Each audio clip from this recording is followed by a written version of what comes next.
আসসালামু আলাইকুম প্রিয় সাংবাদিক ভাই বোনেরা এবং প্রিয় দেশবাসী। আজকে 27 আগস্ট মহান জাতীয় সংসদের তৃতীয় অধিবেশন আজকে শুরু হয়েছিল। আমরা রীতিমতো বিরোধী দলের সংসদ সদস্যরা আমরা আজকে তৃতীয় অধিবেশনে আমরা অংশগ্রহণ করেছি এবং আপনারা জানবেন যে আজকে অধিবেশন শুরু হওয়ার পর থেকেই কিছু ঘটনা সংসদে ঘটেছে এবং এই মুহূর্তে আমরা একটা পর্যায়ে ওয়াকআউট করে সংসদ অধিবেশন থেকে আমরা বের হয়ে এসেছি প্রতিবাদ স্বরূপ এবং আপনাদের সামনে আজকে কথা বলবেন সে বিষয়ে বিস্তারিত আমাদের সংসদের সম্মানিত উপনেতা। তার আগে আমি জাস্ট 2 মিনিট একটু বলতেছি। আজকে প্রথমেই যেটা হয়েছে যে প্রশ্ন উত্তর পর্বে স্বরাষ্ট্রমন্ত্রীকে আমাদের বিরোধী দলীয় সংসদ সদস্য আবুল হাসনাত এবং বিরোধী দলীয় সংসদ সদস্য শফিকুল ইসলাম মাসুদ ওনারা স্বরাষ্ট্রমন্ত্রীকে প্রশ্ন করেছিলেন যে দেশের যে গত 6 মাসে 180 দিনের যে আইন শৃঙ্খলা সেটার তথ্য দিয়ে পরিসংখ্যান দিয়ে যে পরিসংখ্যান পুলিশ সদর দপ্তর থেকেই পাওয়া গিয়েছে তার সাথে বিগত 6 মাসের এই সরকার আসার পূর্বের 6 মাসে একটা তুলনামূলক আলোচনা করে প্রশ্ন করা হয়েছিল যে সরকার আইন শৃঙ্খলার পরিস্থিতি স্বরাষ্ট্রমন্ত্রী কতটা উন্নতি করতে পেরেছে নাকি পারে নাই এবং সেই ব্যর্থতার দায় তিনি স্বীকার করেন কিনা। কারণ আমরা সারা দেশে দেখতে পাচ্ছি যে জনগণ ব্যাপক অনিরাপত্তার মধ্যে রয়েছে এবং বিভিন্ন জায়গায় খুন খারাপি ধর্ষণ হচ্ছে, বিরোধী দলের নেতাকর্মীদের উপরে দমনপীড়ন হচ্ছে, ক্যাম্পাসগুলোতে সন্ত্রাস হচ্ছে, এমপিদের উপরে আক্রমণ হচ্ছে এবং বিভিন্ন জায়গায় এরকম হামলার ঘটনা হচ্ছে। অর্থাৎ বিরোধী দল এবং সাধারণ মানুষ সবাই কিন্তু দমনপীড়নের শিকার হচ্ছে এবং যে স্বাভাবিক নিরাপত্তা সেই নিরাপত্তাটুকু কিন্তু না। এটা বিরোধী দলের কথা না, এটা পুলিশ সদর দপ্তরের তথ্য বলেন, এটা বিভিন্ন যেই থিঙ্ক ট্যাঙ্ক বলেন, বিভিন্ন প্রতিষ্ঠানের যে ডেটাগুলো এসেছে সেই ডেটাগুলো দিয়ে কিন্তু আমরা দেখতে পাচ্ছি 180 দিনের যে আইন শৃঙ্খলা সেই আইন শৃঙ্খলার চিত্র। কিন্তু আমরা যখন সেই প্রশ্নটা করেছি বিরোধী দলের সংসদ সদস্যদেরকে কিন্তু কটূক্তি করেছেন স্বরাষ্ট্রমন্ত্রী এবং সেটার কিন্তু আমরা তখন তাৎক্ষণিক প্রতিবাদ জানিয়েছি এবং সেই শব্দ এক্সপান্স করার কথা বলেছি। এবং মাননীয় স্পিকার তিনি কিন্তু আমরা আজকে দেখলাম যে ইনি একটু পক্ষপাতিত্ব করলেন এবং বিরোধী দলের সাথে বৈষম্য করলেন, বিরোধী দল অসহিষ্ণু এই ধরনের একটা ইঙ্গিত উনি দেওয়ার চেষ্টা করলেন। কিন্তু আমরা যদি বিএনপির আমলে দেখি বিএনপি বিরোধী দলের সময় যা আচরণ করেছিল তার কিছুই কিন্তু এই বিরোধী দল করেনি, বরং বিগত 6 মাস আমরা সরকারকে সর্বাত্মকভাবে সহযোগিতার কথা বলেছি এবং করে এসেছি। কিন্তু যখন জনদুর্ভোগ এতটা পর্যায়ে গিয়েছে তখন জনগণের পক্ষে সে কথাটা কিন্তু আমাদেরকে বলতেই হয়। দ্বিতীয়ত আমাদের যেই আজকে আইন সংক্রান্ত যে বিষয়টা এসেছে জাতীয় মানবাধিকার কমিশন বিল এবং গুম প্রতিরোধ এবং প্রতিকার বিল সহ আরেকটি বিল, 3টি বিল আজকে উত্থাপনের জন্য আনা হয়েছিল। কিন্তু বিরোধী দলীয় নেতা বিরোধী দলের পক্ষ থেকে সেখানে বক্তব্য রেখেছেন এবং বলেছেন যে আমরা গণভোটের গণরায় এবং জুলাই সনদ বাস্তবায়ন এবং অন্তর্বর্তী করা সরকারের সময় যেই অধ্যাদেশগুলো ছিল গুরুত্বপূর্ণ সংস্কারের জন্য তার মধ্যে অন্যতম হচ্ছে মানবাধিকার কমিশন এবং গুম প্রতিকার এবং গুম প্রতিরোধ। ফলে সেগুলাই যে বিচ্ছিন্নভাবে তারা আনছে সেটার আমরা পক্ষপাতিত্ব নই, বরং সেগুলো একেবারে একসাথে, কারণ সেগুলো যখন ল্যাপস করা হয়েছিল তখনই আমরা প্রতিবাদ জানিয়েছিলাম এবং তখন বিশেষ কমিটিতে বলা হয়েছিল যে সেগুলো আলোচনা করতে দেওয়া হবে, তখনও সেগুলো আলোচনা করতে দেওয়া হয়নি। এখন সেগুলো বিচ্ছিন্নভাবে আনা হচ্ছে এবং পাস করিয়ে নিজেদের মতো করে তারা আনছে এবং পাস করিয়ে নিয়ে যাচ্ছে। ফলে সেটার প্রতিবাদ স্বরূপ আমরা একটা সংসদীয় একটা স্বেচ্ছাচারিতা দেখতে পাচ্ছি, সংসদীয় একটা স্বৈরতন্ত্র দেখতে পাচ্ছি সরকারের পক্ষ থেকে, যেখানে স্পিকার এবং সরকার দল তারা এককভাবে এই পুরো জিনিসটা পরিচালনা করছে সংসদ। ফলে সেটার প্রতিবাদ স্বরূপ আমরা বের হয়ে এসেছি এবং আমরা দাবি জানিয়েছি যে সংবিধান সংস্কার পরিষদ অবিলম্বে গঠন করতে হবে এবং তার মাধ্যমেই সংবিধান সংস্কার যেই দাবিগুলো ছিল গণভোটের গণরায় বাস্তবায়ন করতে হবে এবং গুরুত্বপূর্ণ যে অধ্যাদেশগুলো বাতিল করা হয়েছে সেগুলা পূরণ করতে হবে, আইনে পরিণত করতে হবে। এ বিষয়ে আপনাদের সামনে এখন বিস্তারিত বক্তব্য পেশ করবেন জাতীয় সংসদের বিরোধী দলের সংগ্রামী উপনেতা ডক্টর সৈয়দ আবদুল্লাহ মোহাম্মদ তাহের। ধন্যবাদ। বিসমিল্লাহির রহমানির রহিম, নাহমাদুহু ওয়া নুসাল্লি আলা রাসূলিল কারীম। সম্মানিত সাংবাদিকবৃন্দ এবং আমার সাথে বিরোধী দলের মাননীয় সদস্যবৃন্দ, আসসালামু আলাইকুম ওয়া রাহমাতুল্লাহ। আমাদের মাননীয় হুইপ তার সূচনা বক্তব্যে চিফ হুইপ সূচনা বক্তব্যে মোটামুটিভাবেই এক ধরনের জিস্টটা এখানে বলে দিয়েছেন। আসলে আমি তার সাথে আরও দু একটা পয়েন্টেই এখানে যোগ করব এবং তার বক্তব্যই আমাদের বক্তব্যেরই একই কণ্ঠস্বর এটা হিসাবে আমরা বিবেচিত করি। আপনারা জানেন যে আজকে বাংলাদেশে যে ভীষণ জনদুর্ভোগ চলছে, এটা আমরা প্রত্যেকে সাক্ষী। এটা নতুন করে কোনো ব্রিফিংয়ের খুব প্রয়োজন হয় না। গ্যাস নেই, বিদ্যুৎ নেই, তেল নাই, সার নাই, বীজ নাই, এবং চাল ডালের নিত্য প্রয়োজনীয় দ্রব্যের আকাশচুম্বী যে ঊর্ধ্বগতি এবং the speed is so rapid and high, এটা কোন জায়গায় গিয়ে ঠেকবে সেটাও কেউ এখনও বলতে পারছে না। আইনশৃঙ্খলা পরিস্থিতির ব্যাপারে একই অবস্থা যে আমরা সকলেই ভুক্তভোগী। প্রতিদিনই লোক মারা যাচ্ছে, প্রতিদিনই দর্শন হচ্ছে, প্রতিদিনই চিন্তায় হচ্ছে। গতকালকে প্রথম আলো পত্রিকায় দেখলাম যে এটা বলেছে যে ঢাকা যারাই আসছে তারাই এখানে দুষ্কৃতিকারীদের পক্ষ থেকে আক্রান্ত হচ্ছে। এরকম একটা পরিস্থিতিতে আমাদের বিরোধী দলীয় নেতার পক্ষ থেকে একটা জরুরি সংসদ অধিবেশন ডাকার জন্য অনুরোধ করা হয়েছিল এবং তখনকার প্রেসিডেন্টের কাছে উনি একটা চিঠি দিয়েছিলেন, যার কপি প্রধানমন্ত্রীর কাছে দেওয়া হয়েছিল এবং স্পিকারের কাছে দেওয়া হয়েছিল।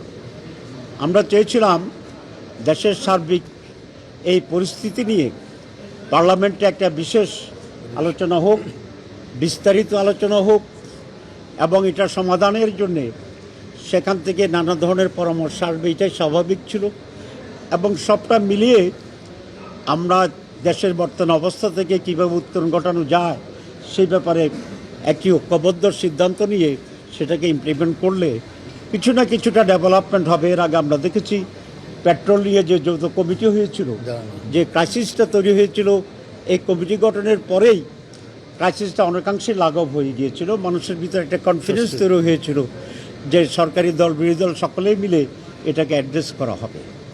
কিন্তু আনফর্চুনেটলি সেই চিঠির অনুরোধে কোনো পার্লামেন্ট অধিবেশন সরকার তো ডাকেইনি, এমনকি এই পত্রের বা এই দাবির ব্যাপারে সরকারের দৃষ্টিভঙ্গি কী, তারা কি চায় এই ব্যাপারে কোনো ধরনের কোনো অভিহিত করা হয়নি। টোটালি এটাকে নেগলেক্ট করা হয়েছে, এটাকে অ্যাভয়েড করার জন্য চেষ্টা করেছে, যেটা আমরা এখন নিন্দা করতে চাই। হঠাৎ করে 27 তারিখে এই অধিবেশনটা ডাকা হয়েছে।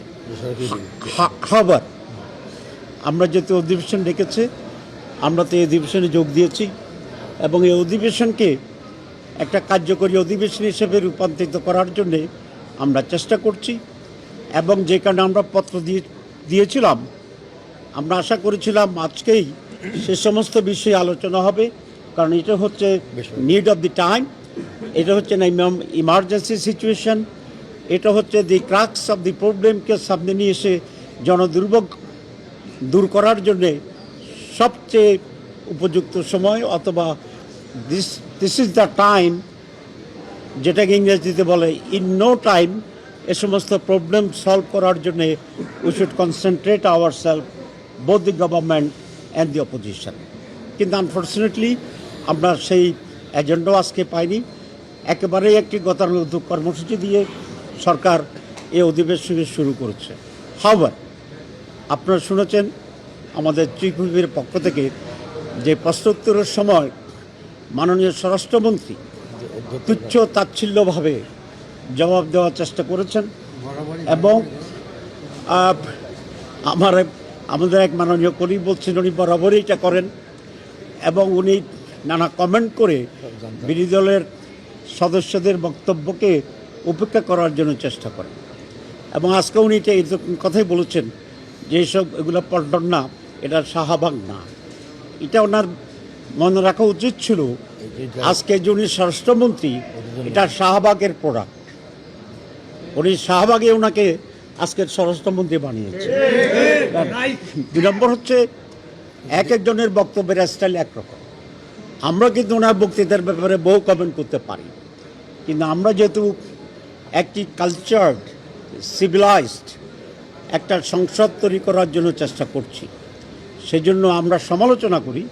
কিন্তু আপনারা দেখবেন আমাদের বিরোধী দলীয় নেতা আমির জামাত থেকে শুরু করে আমাদের সিনিয়র নেতৃবৃন্দ যখন বক্তব্য রাখেন, আমরা প্রত্যেকটি শব্দ বাক্যের দিকে লক্ষ্য রাখি, যেটা সংসদকে কোনোভাবে যেন হীন বা কলুষিত করতে না পারে।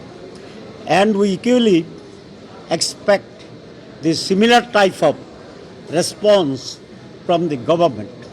কিন্তু গভর্নমেন্ট এমনভাবে আচরণ করছে, মনে হয় যেন তাদের ভিতরে এক ধরনের অহমিকা এবং একক নেতৃত্ব এবং কর্তৃত্বের এক ধরনের এবং দলীয়করণের চরম দলীয়করণের অবস্থা হচ্ছে। আপনারা জানেন অতীতে কোনো কর্পোরেশনে দলীয় লোককে নিয়োগ করা হয় না, কারণ এগুলো পরিচালনার জন্য টেকনিক্যাল লোকের প্রয়োজন হয়। একদম সব জায়গায় তারা নিজস্ব দলের লোকদেরকে বসিয়ে দিয়েছে। এটা আরেকটা চ্যাপ্টার, এটা বললেই আরেকটা সাংবাদিক সম্মেলন বা আরেকটা সময় দরকার, but you know all this things. 2 নম্বর, বিএনপি বিরোধী দলের সাথে যে আচরণ করছে, এটা অতীতে আওয়ামী লীগও সেটা করেনি। যেমন ডেভেলপমেন্ট যে সমস্ত ফান্ড থাকে সরকারের, এগুলো বিএনপি তার লোকদেরকে দিচ্ছে। We are equally elected representative of the people. আমরা লক্ষ লক্ষ ভোট পেয়ে কিন্তু নির্বাচিত হয়েছি, কিন্তু বিরোধী দলের এমপিদেরকে এ সমস্ত বরাদ্দ দেওয়া হচ্ছে না, ডেভেলপমেন্ট প্রোগ্রাম থেকে বঞ্চিত করা হচ্ছে। আমাদের পুরো আন্দোলন ছিল বৈষম্য বিরোধী আন্দোলন, আর এই বৈষম্যের চ্যাম্পিয়ন হয়ে যাচ্ছে বিএনপি। মহিলাদের যারা আমাদের সংরক্ষিত মহিলা আছেন, এমপি হয়েছেন, সরকারি লোকদেরকে তারা দিচ্ছে, আমাদের লোকদেরকে, আমাদের মাননীয় মহিলা এমপিদেরকে তেমন কোনো বাজেট অ্যালোকেশন করেনি। আমরা পার্লামেন্টের সমালোচনা করার পরে 2-1 জায়গায় টুকটাক করে দিয়েছে, কিন্তু স্টিল বঞ্চিত করা হচ্ছে। যাক, সেটা তো আমরা আপনাদেরকে বলেছি। আর লাস্টলি আমরা এখন পার্লামেন্ট থেকে আমরা ওয়াক আউট করেছি। আমরা কেন ওয়াক আউট করেছি? আজকে 2বার ওয়াক আউট করার মতো পরিস্থিতি তৈরি হয়েছিল। একবার হচ্ছে মাননীয় স্বরাষ্ট্রমন্ত্রীর যে বক্তব্যের জবাবে ভিতরে আমাদের মাননীয় এমপিগণ যথেষ্ট প্রটেস্ট করেছে, কিন্তু এটা এত গুরুতর ছিল, আমরা যদি ওয়াক আউট করতাম ইট উড বি জাস্টিফাইড, কিন্তু আমরা সেটা করিনি। আমরা চেষ্টা করেছিলাম সেখানে কন্টিনিউ করার জন্য, কিন্তু সর্বশেষে আমরা এটা এই জন্য করেছি যে কথাটা আসছে যে গণভোট, বিএনপি এবং আমরা সকলেই এটার পক্ষে ছিলাম। এবং আজকের মাননীয় প্রধানমন্ত্রীও নির্বাচনী প্রচারণায় গণভোটে হাঁ দেওয়ার জন্যে ওনার লোকদেরকে বলেছিল। 2 নম্বর হচ্ছে, আপনারা জানেন গণভোটের ব্যাপারে 2টা দাবি ছিল। আমরা বলেছিলাম গণভোট আলাদা হইতে হবে, গণভোটকে ইমপ্লিমেন্ট করতে হবে, তারপরে সংসদ নির্বাচন আলাদা হইতে হবে। কিন্তু বিএনপি বলেছে যে গণভোট এবং নির্বাচন একই দিন হইতে হবে। হাওয়ার দুর্বল, মেরুদণ্ডহীন, ব্যর্থ ইন্টারিম গভর্নমেন্ট শেষ পর্যন্ত বিএনপির চাপে পড়ে তারা এই তাদের দাবিটা মেনে নিয়েছে, আমাদের দাবিকে উপেক্ষা করেছে। আমি পার্সোনালি চিফ অ্যাডভাইজারের কাছে বলেছিলাম যে আপনি একটা ফাঁদে পড়তেছেন, যদি এটা একসাথে করেন আলটিমেটলি গণভোটের সেখানে বাস্তবায়নের সম্ভাবনা কম। তাই হয়েছে, এখন উনি আফসোস করেন, কিন্তু এতে কোনো লাভ নেই। এই গণভোট এবং নির্বাচন একই রকম আইনের ভিত্তিতে, নির্দেশের ভিত্তিতে, আদেশের ভিত্তিতে অনুষ্ঠিত হয়েছে। বিএনপি এখন বলছে যে গণভোট সংবিধান কাভার করে না। যদি গণভোট সংবিধান না করে তাহলে ইলেকশনও কাভার করে না। বিএনপির আজকে 2/3 মেজরিটির যে সরকার, এটাও কাভার করে না। তাহলে গণভোট যদি অবৈধ হয় তাহলে ওনারা কিন্তু আর বৈধ থাকেন না। এইরকম একটা প্রকাশ্য গ্রস লেভেলের একটা বৈপরীত্য বিএনপি এই জাতির উপরে চাপিয়ে দিয়েছে। আপনারা জানেন যে অনেকগুলো অধ্যাদেশ আমাদের ইন্টিম গভর্নমেন্টের সময় পাশ করা হয়েছিল, যেটা রীতি অনুসারে পরবর্তী পার্লামেন্ট এটাকে অ্যাকসেপ্ট করতে হয় এবং তখনই এটা আইনে পরিণত হয়। বিএনপি এখানে এনে অনেকগুলাকে তারা আবার ফেরত নিয়ে গেছে পার্লামেন্টে, সেভাবে তারা এটাকে পাশ করেনি। এবং যেটা আজকে বলা হয়েছে যে বিচ্ছিন্নভাবে আজকে দুইটানো হয়েছিল, আমরা বলেছি আমরা জাতির সাথে বেমানি করব না। আমরা গণভোট বাস্তবায়নের জন্য পার্লামেন্টের ভিতরে এবং বাইরে আমরা চেষ্টা চালাচ্ছি। আপনারা জানেন যে আমাদের লং মার্চ আছে। এটা যে মানুষকে এটা জানানো যে বিএনপি জাতির সাথে বেইমানি করছে, বিশ্বাসঘাতকতা করছে, ওয়াদা ভঙ্গ করেছে এবং একই আইনের তারা গ্রসলি এবং ব্লান্টলি তারা দুই রকম ব্যাখ্যা দিচ্ছে। একটা জাতিকে এরকম গভর্নমেন্ট যদি থাকে যাদের বৈপরীত্যে ভর্তি, তাহলে এই জাতির সমৃদ্ধি এবং ভবিষ্যৎ থাকে না। আপনারা জানেন যে আজকের মাননীয় প্রধানমন্ত্রী তার বক্তৃতায় বলেছিলেন দুর্নীতি ব্যাপারে জিরো টলারেন্স।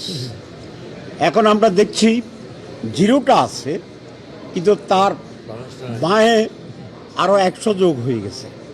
তাহলে কত হয়? 1000 হয়। 100 তো আগেও ছিল।